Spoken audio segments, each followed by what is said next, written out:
श्रीमती सोनिया गांधी जी से सौजन्य भेंट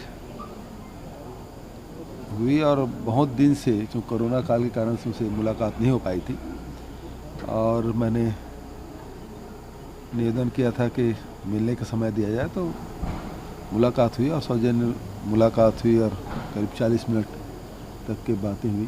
तो निश्चित रूप से प्रदेश और देश की राजनीति और सारी परिस्थितियों के बारे में चर्चा हुई, तो बहुत अच्छी मुलाकात थी। और कोई सवाल?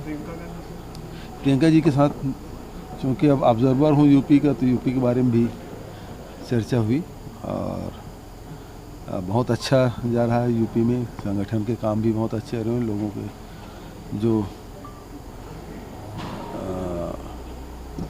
रुझान लगातार कांग्रेस की तरफ बढ़ते जा रहा है। प्रियंका जी के नेतृत्व पे लोगों को विश्वास भी बढ़ते जा रहा है। आज अमरजीत भगत मुलाकात करना चाह रहे थे पीयूष गोयल से उसना चावल खरीदने के लिए। मुलाकात तो नहीं की, फोन में बात हुई और साफ इनकार कर दिया कि नहीं लेंगे आपको। देखिए, यहाँ लगभग 500 राइस मिल है और यहाँ करीब 60% जो धान है वो उसना क्वालिटी के हैं और उसना को बढ़ावा पिछले समय केंद्र सरकार देती रही और इस कारण से राइस मिल भी बढ़े और उत्पादन बढ़ाना है करके ये उसना क्वालिटी के चावल भी लोग बोते रहे।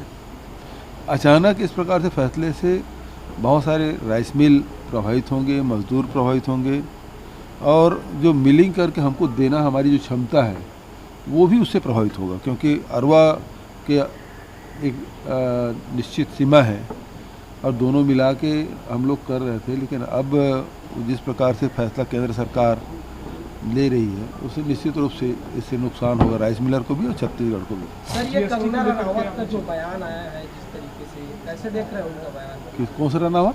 कंगना रनावत को लेकर।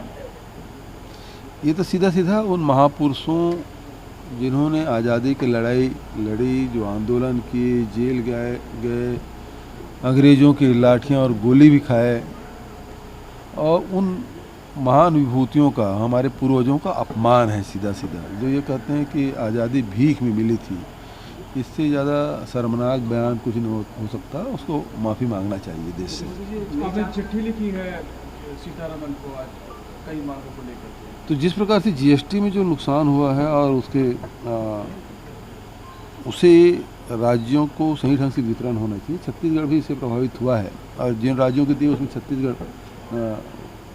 को अलग रखा गया है, जबकि छत्तीसगढ़ भी इससे प्रभावित है और छत्तीसगढ़ को भी वो राशि मिलनी चाहिए जो केंद्र से। जांच आयोग को लेकर डॉक्टर रमन सिंह बोल रहे हैं कि न्यायालय का अपमान हो गया। इसमें न्यायालय कौन सा अपमान हुआ भाई? ये तो आयोग था जो रमन सिंह की सरकार ने, उस समय तत्कालीन सरकार ने उसे गठित किया था। 20 बार उसका समय बढ़ाया गया। समय बढ़ने के उपरांत भी उसे जून के महीने में अंतिम अवसर दिया गया। सितंबर में आयोग के सचिव लिखते हैं कि जांच कंप्लीट नहीं हुई है और उसी समय जस्टिस मिश्रा जो इस एकल सदस्य समिति के अध्यक्ष थे, उसका मुख्य सचिव के रूप में आंध्र प्रदेश में स्थानांतरण हो गया। तो ऐसी स्थिति में मैंने सीधा विधि विभाग से अभिमत लिया कि इसमें अब ये परिस्थिति बनी है, तो इसमें हमारे पास ऑप्शन क्या है। और इस बीच में मीडिया के माध्यम से पता चलता है कि राजभवन में दे दिया गया।